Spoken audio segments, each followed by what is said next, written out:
지난주 저는 예수님의 팔복 가운데 첫 번째인 심령이 가난한 자는 복이 있다라는 말씀을 나누었습니다. 제가 무슨 말씀을 했는지 다 기억나시나요? 예, 나시면 은혜고요. 안 나셔도 은혜입니다. 비록 가난하여도 오직 하나님만을 의지하며 하나님께 소망을 두고 살아가는 자들은 복된 자인 줄로 믿습니다. 그런 자들에게 하나님께서 천국, 하나님의 나라를 주시겠다라고 약속해 주셨습니다. 오늘은 팔복의 두 번째인 애통하는 자에 대한 말씀을 나누고자 합니다. 애통이라는 단어는요, 단순한 슬픔이라는 단어와는 다릅니다. 우리가 사전을 보면 애통은 슬퍼 가슴을 치며 우는 것을 애통이라고 말합니다. 공동 번역은 이것을요, 다음과 같이 번역했습니다. 복이 있도다 슬퍼하는 자요, 저가 위로를 받을 것이기 때문이다.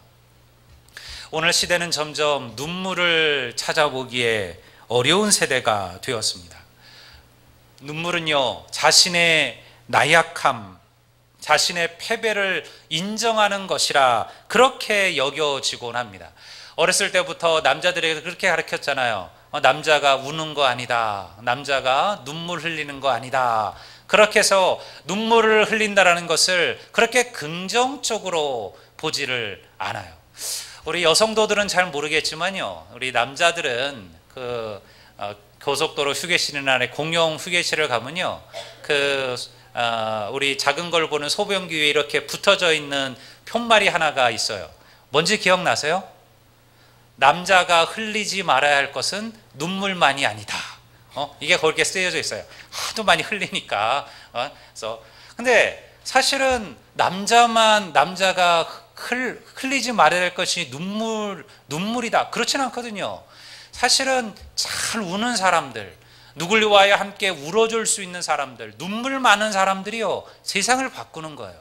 남의 아픔을 보고도 무감각하고 남의 슬픔을 보고도 함께 울어주지 못하는 이 공감 능력이 지가 없는 사람들, 우리가 이런 이들을 사실은 무엇이라고 불러요? 사이코라고 부르는 거예요. 사이코의 의미가 무엇입니까? 공감의 능력이 없는 자들이에요. 공감의 의지가 없는 자들이죠. 남들의 아픔을 보고 함께 아파할 줄 모르는 자들, 그러니까 사이코가 되어 가는 거예요. 오늘날 이 시대요, 이 사이코들이 얼마나 많은지 몰라요. 눈물이 사라져버린 세대가 되었다라는 것이죠. 예수님의 시대, 우리가 지난주 잠깐 말씀드렸던 예수님을 따르던 무리들은요, 참으로 애통하는 삶을 살아가던 이들이었습니다. 열심히 노력해도요, 하루하루 사는 게 쉽지가 않았어요. 피땀 흘려 벌어들인 것은 로마에 내는 세금으로 약탈을 당했습니다. 누구보다 열심히 메시아를 기다리고 갈망했지만요, 종교적 지도자들이나 권세 있는 자들은 그들을 경멸하고 무시했습니다. 저는 성경을 읽으면서 지금 이제 이 산 위에 서서 자기를 둘러싸고 있는 그 수많은 무리들을 바라보고 계시는 그 주님을 생각해 보았어요. 2000년 전 그 모습, 이 산상수훈이 선포되고 있었을 때 바로 그 모습이 어떠했을까요? 오늘 멋진 정장을 입고 또 혹은 깔끔한 옷을 입고 이 좋은 예배당에서 시원한 에어컨 속에서 지금 저를 바라보고 있는 여러분들 같았을까요? 그렇지 않았을 거라는 거예요. 주님의 곁에는요, 며칠을 제대로 씻지도 먹지도 못해서 궁색하고 굶주린 이들이 있었습니다. 그 주님의 곁에는요, 다 떨어지고 구멍난 옷을 겨우 걸치고 부끄러워한 이들도 있었습니다. 그 주님의 곁에는요, 수고하고 땀 흘려 벌어들인 것을 권력자들과 로마에 빼앗기고 울분에 차서 가슴을 치는 이들도 있었습니다. 남편들에게 아무런 이유도 없이 쫓겨난 여인들과 그리고 질병으로 하루하루를 고통스럽게 살아가던 이들이 있었습니다. 사람 취급받지 못하던 노예들과 몸을 파는 여인들도 그곳에 있었어요. 무엇보다 희망이 없는 삶 때문에 가슴 아프고 눈물 나는 인생으로 가득했어요. 이게 산상수훈이 선포되어질 때 그 주님의 곁에 모였던 무리들의 모습이었어요. 그러니 그들을 바라보는 주님의 마음이 어떠했을까요? 저는 왜 주님께서 자신의 복음의 첫 복음의 이야기를 팔복으로 시작하셨을까라는 것이 이해가 돼요. 산상수훈은요, 예수님의 공생의 첫 번째 말씀과도 같아요. 성경에 기록되어진 예수님의 첫 번째 설교나 마찬가지입니다. 이야기하지 않아도 하나님의 아들이신 예수님께서는 그 무리들의 눈물과 그들의 절망, 아픔을 이해하셨다는 거예요. 이제 지푸라기라도 작고 심픈 심령으로 주님께 나온 그들의 마음을 주님께서 알았던 것이죠. 그들에게 필요한 것은 무엇이었습니까? 그들의 애통에 대한 위로였어요. 누군가의 따뜻한 위로, 그것이 그들에게 정말로 필요했던 것입니다. 그리고 주님은 그들을 위로하셨죠. 우리가 읽은 4절의 말씀이 바로 그 말씀이에요. 뭐라고 말씀했습니까? 애통하는 자는 복이 있나니 저희가 무엇을 받을 것이며 위로를 받을 것이며. 저는 복음은 하나님의 위로라고 믿습니다. 교회에 주어진 사명이 뭐예요? 위로하는 일이에요. 교회가 해야 될 일이, 그리고 교회 사명자들이, 교회 중직들이, 교회에, 그리고 예수 그리스도를 자기의 구세주로 고백하는 성도들이 해야 될 일이 무엇이냐면 위로하는 일이에요. 상처받은 이들과 눈물 나는 이들을 향한 위로죠. 우리들을 그리스도인으로 이 땅에 부르신 목적이 무엇입니까? 이 상처받은 세상에 위로를 전하라는 거예요. 복음을 통하여 그렇게 하라는 것이죠. 이 죄악된 세상을 살아가는 이들에게, 어디로 가야 될지 길을 잃어버린 이들에게, 뜻하지 않은 삶의 여러 가지 문제로 눈물 나며 애통하는 자들을 위로하는 것, 이것이 교회가 해야 될 일이에요. 그런데 교회 와서 상처받으면 되겠습니까? 교회 와서 눈물 나면 되겠어요? 교회 와서 여러분들 그 마음이 찢겨지면 되겠습니까? 교회는요, 위로하는 거예요. 오직 복음만이, 예수 그리스도만이 우리의 참된 위로자 되심을 믿으시기를 주의 이름으로 축원합니다. 사랑하는 성도 여러분, 저는요, 우리 모두가 서로에게 위로가 되었으면 좋겠어요. 그리고 그 위로가요, 생각보다 그렇게 대단한 것이 아니에요. 위로는요, 아주 작은 것부터 시작하는 것이죠. 제가 가끔 밥 얘기를 하잖아요. 꼭 밥 먹고 가라. 여러분들 그건 다시 한번 얘기하지만요, 예배는 축도로 끝나는 게 아니에요. 축도가 끝나고 그리고 식당에 내려가서 함께 성도들이 어울려서 한 끼의 식사를 같이 하는 것, 거기까지가 예배예요. 우리가 초대교회를 보면요, 그걸 애찬이라고 불렀어요. 그들의 가장 중요한 예배의 마지막은요, 항상 애찬이었어요. 사랑의 나눔이죠. 오전 예배 마치고 제가 이제 식사할 때 새로 오신 분들이 있으면 제 주변에 제 옆에 앉아서 식사를 하게 합니다. 우리 오늘 새로운 우리 신랑 신부도 제 앞에 앉아서 오늘 밥을 먹어야 돼요.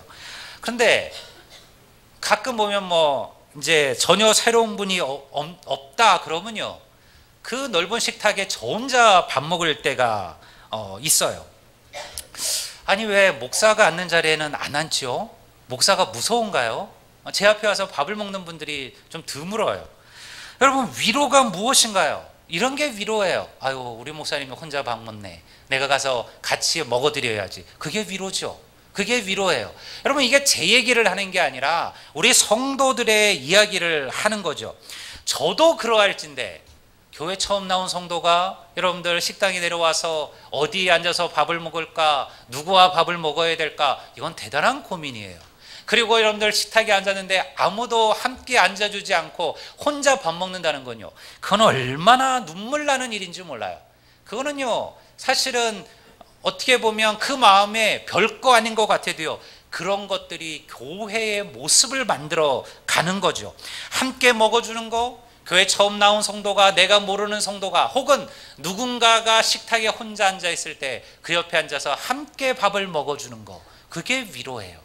우리 나이 드신 권사님들, 나이 드신 어르신들이 저 가파른 계단을 내려갈 때요, 그냥 내려가지 마시고요, 그분의 손을 잡고 권사님 함께 내려가시죠 라고 말하고 그와 함께 그 계단을 내려가 주는 거, 그게 위로예요.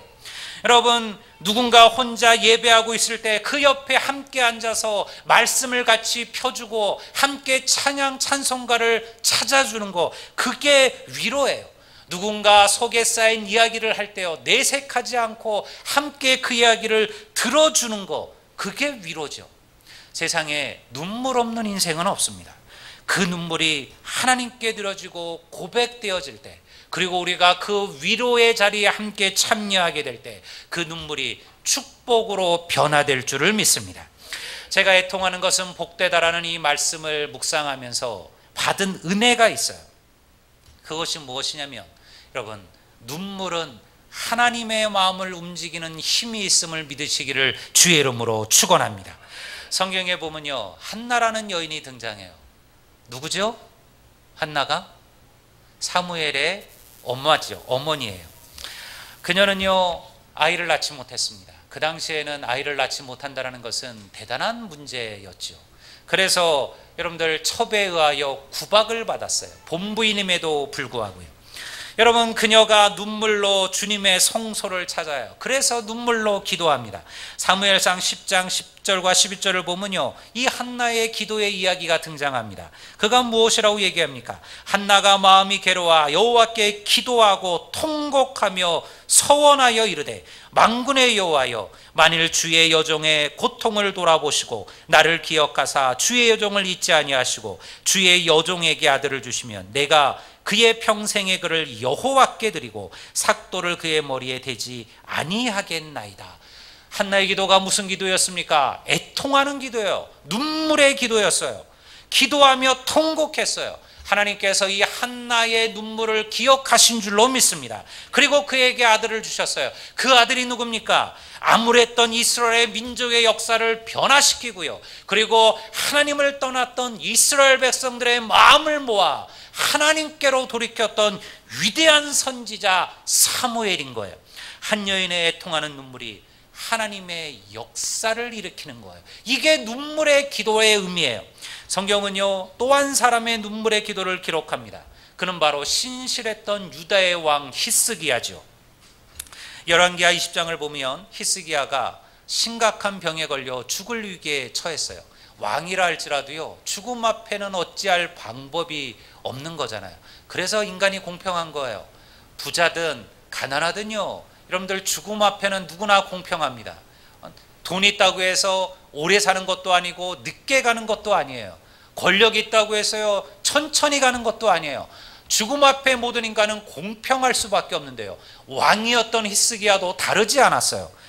선지자가 그에게 와서 하나님의 말씀을 전합니다. 뭐라고 얘기합니까? 하나님께서, 야, 네가 살고 네가 죽고 다시 살지 못하리라. 그러니 너가 이제는 너의 죽음을 정리해라, 너의 삶을 정리해라는 최후 통첩을 받아요.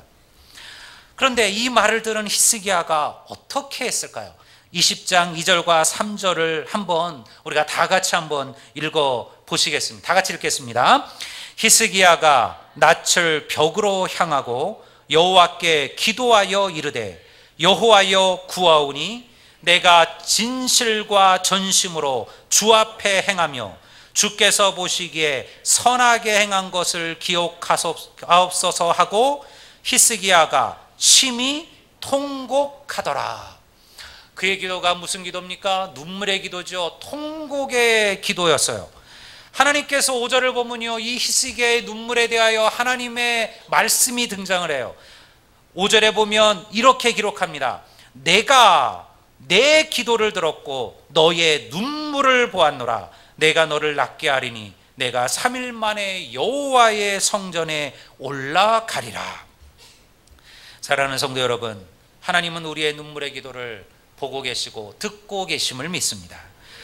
우리의 눈물이 하나님의 마음을 움직이는 거예요.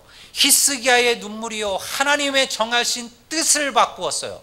하나님은 변치 않는 분이에요. 하나님은 정하신 뜻대로 이루시는 분이에요. 그런데 유일한 예외가 있어요. 눈물의 기도는 하나님의 뜻을 바꾸는 줄로 믿습니다. 그것이 하나님의 뜻에 합당하기 때문에 그래요. 하나님은 성도의 눈물을 절대 그냥 지나치시는 법이 없습니다. 눈물은 하나님의 위로를 얻게 하는 축복이라는 거예요. 그래서 예수님께서 오늘 산상수훈에서 이렇게 말씀하신 거죠. 애통하는 자는 복이 있나니 저희가 위로를 받을 것이며. 누구의 위로입니까? 사람의 위로가 아니에요. 하나님의 위로라는 거예요. 우리가 눈물에 애통하는 마음으로 살아가면 하나님께서 그를 위로하신다는 겁니다. 그러니 우리의 삶 속에 눈물이 있습니까? 눈물 나는 환경과 상황이 나에게 다가오셨나요? 그러면요, 여러분들 감사하시기를 바랍니다. 하나님의 위로가 여러분과 함께할 줄을 믿습니다. 우리는 그러면 무엇을 위하여 애통해야 할까요?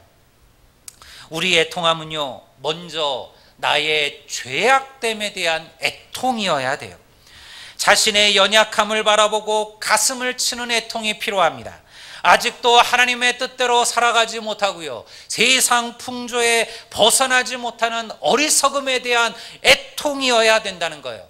형제를 사랑하지 못하고 용서하지 못하는 내 자신의 완고함에 대한 애통이어야 합니다. 하나님보다 다른 것에 마음을 두고 그것을 전부라 여기며 살아가는 삶에 대한 애통이어야 한다는 거예요. 시편 51편을 보면 다윗이 밧세바와 동침한 죄를 저지르고 난 후에 다윗이 시편 51편에 이 시편을 짓게 되죠.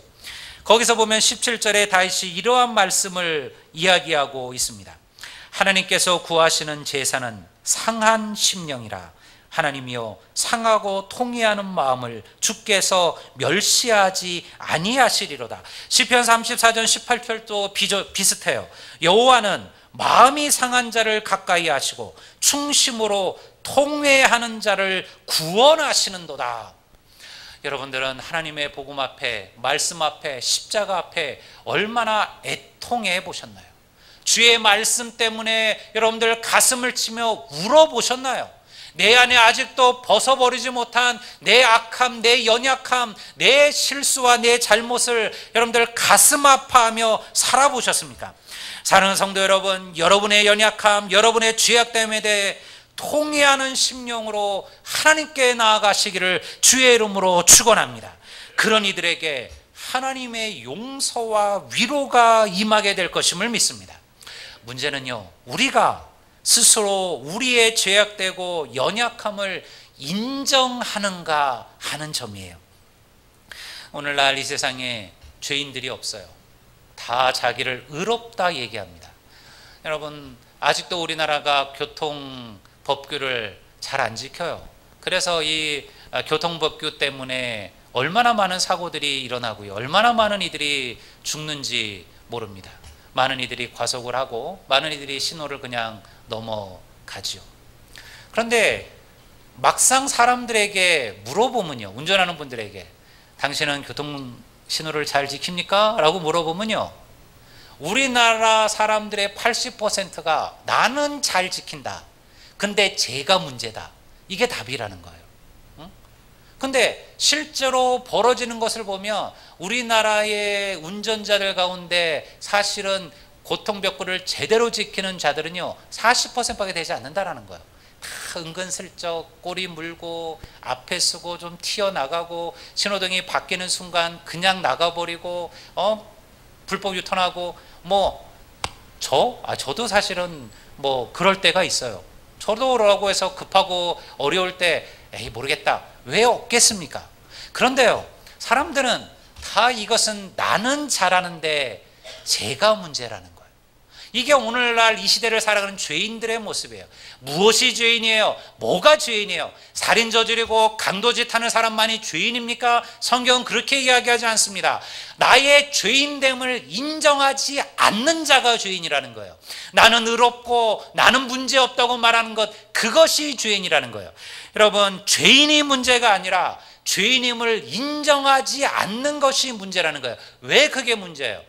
내가 주인이 아니라면요, 예수 그리스도의 십자가가 더 이상 의미가 없기 때문에 그렇습니다. 예수님께서 죄인이 아닌 나를 위해서 죽으셨습니까? 아니요. 주님은 죄인인 우리들을 위하여 십자가에서 죽으신 것이죠. 나를 위하여 죽으신 십자가의 은혜가 내게 절절히 와닿지 않는 이유가 무엇일까요? 내가 죄인임을 인정하지 않기 때문에 그런 거예요. 내가 죄가 없는데, 내가 그렇게 큰 죄인이 아니고, 내가 그렇게 나쁜 죄인이 아닌데 내게 무슨 의미가 있을까? 그러니까요, 예수의 십자가를 생각하면서도 마음에 찔림이 없고, 마음에 고통이 없고, 마음에 눈물이 없는 거죠. 주의 피 묻은 십자가를 하며 애통하며 울지 못하는 거예요.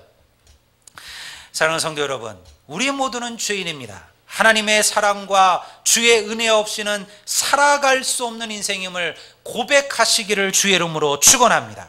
우리의 자존심, 우리의 교만 때문에 하나님 앞에 우리가 울 수 없는 인생이 되지 않기를 바랍니다. 제가 신학교를 다니며 여름에는 낙도 선교를 떠났어요. 제가 몇 번 이 목포에 와서도 들어간 적이 있어요. 지금 생각해 보면 아마도 거기서 신안 이쪽으로 해서 아마 섬을 들어갔던 것 같아요.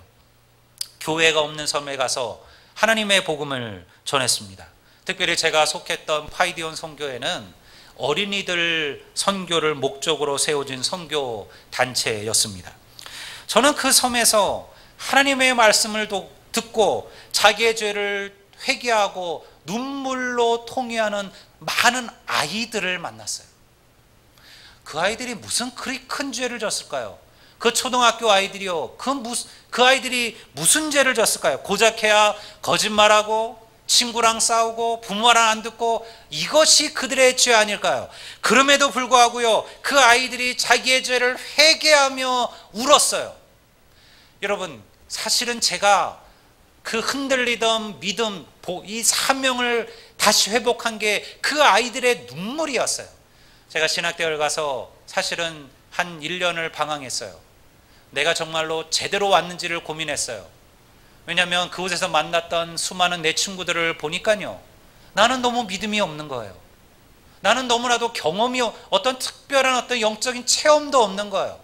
그 아이들을 보면, 그 친구들, 내 친구들을 보면 나는 목사 될 사람이 아닌 것 같았어요. 그래서 사실은 방황했어요.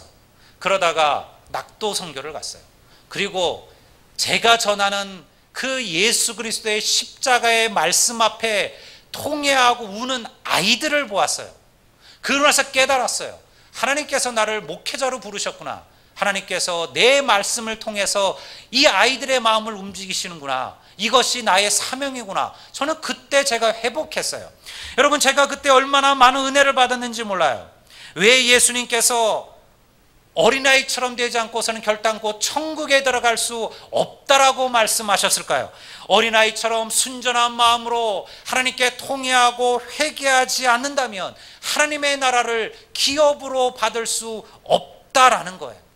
오늘 우리에게는 이러한 눈물, 이러한 통회, 이러한 슬픔이 우리에게 있으신가요? 교회 오면 주님의 말씀 앞에 우리의 마음의 문을 여셔야 됩니다.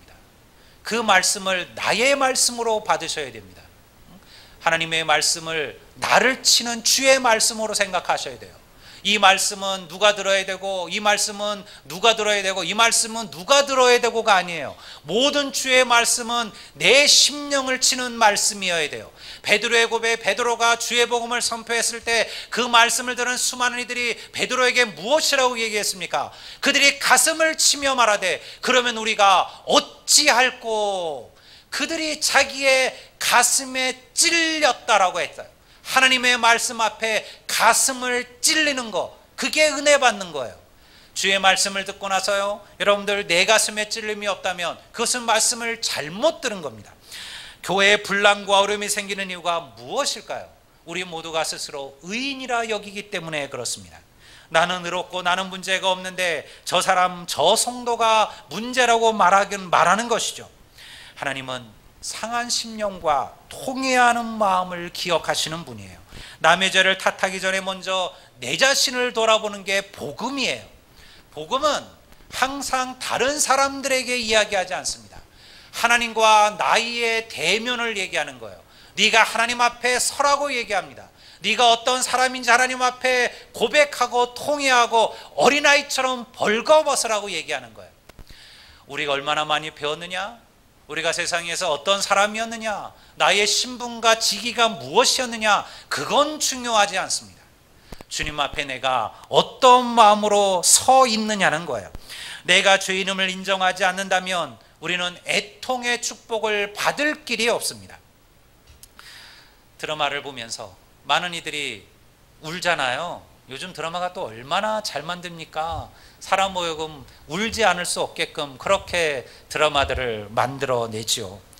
여러분들 좀 우리가 이걸 보며 속상해야 되지 않을까요? 드라마를 보면서 우는 눈물이 왜 하나님의 말씀을 들으며 왜 기도의 자리에서는 내게 흐르지 않는가 생각하셔야 되지 않겠습니까? 오늘 우리가 주의 말씀을 들으면서 여러분 왜 우리가 내가 당한 섭섭함, 억울함에 대해서는 그렇게 눈물을 흘리면서 주님의 교회와 고난받는 성도들의 아픔을 생각하면서는 함께 울어줄 수 없는지를 우리가 돌아보아야 되지 않겠습니까? 저는 우리 아들리안 교회가 그리고 우리 성도들이 눈물이 있는 교회와 눈물이 있는 성도들이 되시기를 주의 이름으로 축원합니다. 여러분 그게 따뜻하다는 거 아니겠습니까? 우리가 다른 사람들의 아픔을 함께 울어줄 수 있는 거, 그게 은혜 아니겠습니까?